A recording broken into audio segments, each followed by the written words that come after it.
Today I'm going to talk about confidence, what it is not, and how to get it. Confidence is thinking and acting like you're in full control of yourself. You don't need any external validation from people that surround you because you have all the answers and are prepared for whatever comes your way. You see, when you're in a state of control, you don't worry about what others think. You don't worry about what others' perception is of you. And everything you say and do is in alignment, like a synchrony. For example, if you stain your shirt with coffee, you're not going to go around asking if it's visible or not. You're just going to go to the bathroom, clean it the best as you can, and then move on. Pro tip, always keep a spare of clothes in your car.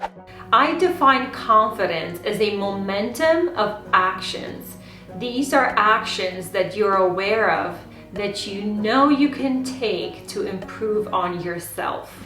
Now, these actions can be visible, such as, putting on makeup and hygiene, having clean nails, getting them done, getting your car clean, perhaps wearing a designer bag. It's pretty much like getting yourself ready for a date every single morning. You just feel unstoppable.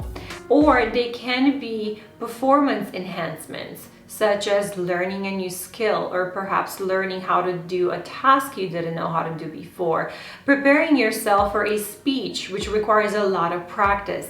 All of these actions you can take, and if you know what they are, then they're going to set you up in the future when you feel down about not having confidence. I will walk you through the process of identifying what these actions are and actually achieve confidence step by step. Let's play a game, shall we? Let's look at confidence as a racetrack. And along the track, you can acquire points. The more points you get, the faster you propel yourself across the finish line. You start your day with your basic routine.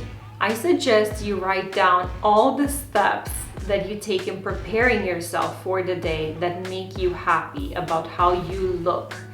On a side note, if right now you don't like how you look, if you're that in between, can't really find your identity yet, look for external examples.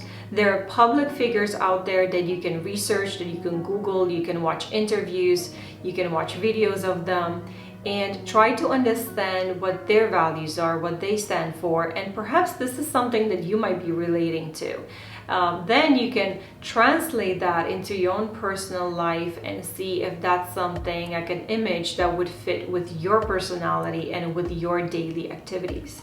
There's nothing wrong with looking at external examples as long as they make you feel good at the end of the day. I want to give you specific examples about points that I gather throughout my morning to give me that momentum of boost so I can be prepared and ready to go to work. My highest performance day starts with the night before. Getting a good night's sleep is very important, as well as, waking up before the kids, making sure that I get to do my routine before sharing my time with someone else. So I do my stretches first thing in the morning, then I have my protein drink, shower, hair, makeup, clothes, dress, which I also picked out the night before, pantyhose, and then my pumps. That is my go-to look for me to feel like I'm on top of my game. For non-high performance days, I wear pants and flats.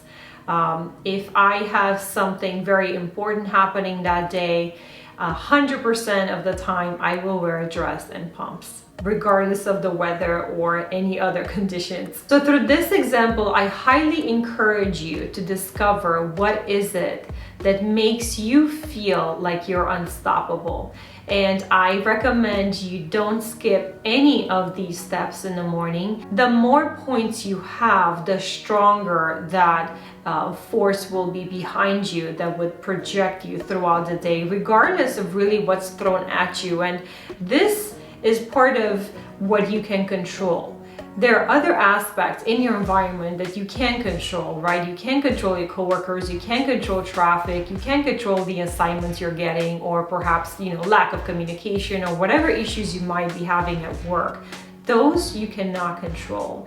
But when you have in your arsenal already built this energy of positivity and of just a force, a willingness to know that you have the drive to accomplish whatever the task is, you feel like a different person.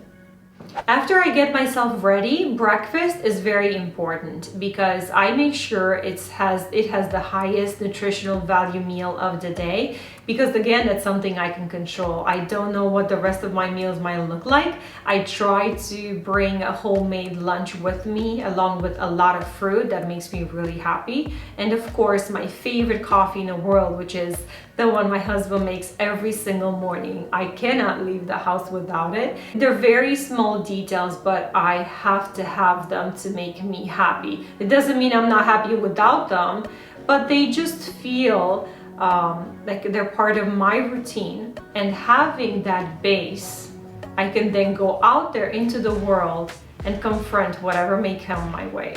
These are tips that can be modified and applicable to all work environments. Getting to work on time, or perhaps a little bit earlier, is an extra little boost that helps me prepare for the day. I also prepare slides or go attend meetings ahead of time if possible. All these little elements remove the stress, remove anything that needs to be rushed, and it gives you that little buffer of time to think and be prepared, stand your ground, right, for all the questions or anything really that can happen for that day. If you're presenting in a meeting, I definitely recommend you get there ahead of time. That's just a little bit of common sense. But if you look at all of these little details put together, they're small, right? If one or two are missing, it's not the end of the world. But when you knowingly try to gather as many as you can, then once the curtains open and you have to put on a show, you're ready, because you don't have to worry if your tie is matching, or if your dress is wrinkled, or you don't have to worry that your tummy's grumbling because you skipped breakfast, or that your hair might be a mess. So you don't have any of that. You just wipe it all away and you're ready to be 100% focused into whatever the task is. Once you realize and you bring this awareness that you are 100% ready, then you can start focus on the people around you and your environment. Try focusing on them. Have that conversation with them. Be engaged. Listen. And also remember that things will not go your way all the time, and that's okay. Remember that 80% of communication is nonverbal. Your posture does all the talking for you. Don't slouch, don't fidget, and control your reactions. Perhaps look into power poses and nonverbal communication and learn more about it and see what fits your lifestyle. Throughout the day, write down the things that make you happy.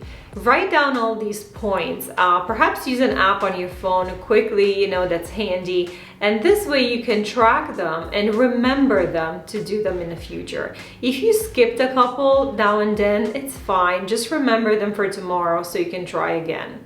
Voltaire used to say that best is the enemy of good. Nowadays, we say to strive for progress, not perfection. Getting sidetracked after a fail could be just as damaging and not starting at all. So don't let that one situation, one incident determine the outcome of the rest of your day, because it does not weigh as much as all the other points you gathered throughout the day. Part of the momentum for me is also to know my own value, that I've accomplished some things that nobody can ever take away from me, and I'm pretty proud of. No matter how bad a meeting goes or any interaction with other people, at the end of the day, it happens to all of us. I've seen some pretty bad situations with other CEOs and leaders, so I keep those moments as a reminder that we're not perfect and we can always just try our best and move on from the situation that we're dealing with. Share in the comments down below, what do some of your points look like, and what are some of the challenges that you see, the situations where you feel you lack confidence in the most. We can all learn from them and get new ideas on how to improve our own. If you enjoyed this video, click the like button, and if you're new to my channel, please consider subscribing so we can share with a bigger audience. Confidence at the end of the day comes with kindness towards yourself, in good times and in bad. At most we can do is just reflect on what we could have done better and try again tomorrow. I wish you good luck on this journey, and don't forget to come back and share with us. If you'd like more tips, check out my playlist, Feel Good, Self-Love and Confidence. I'll see you very soon. Bye.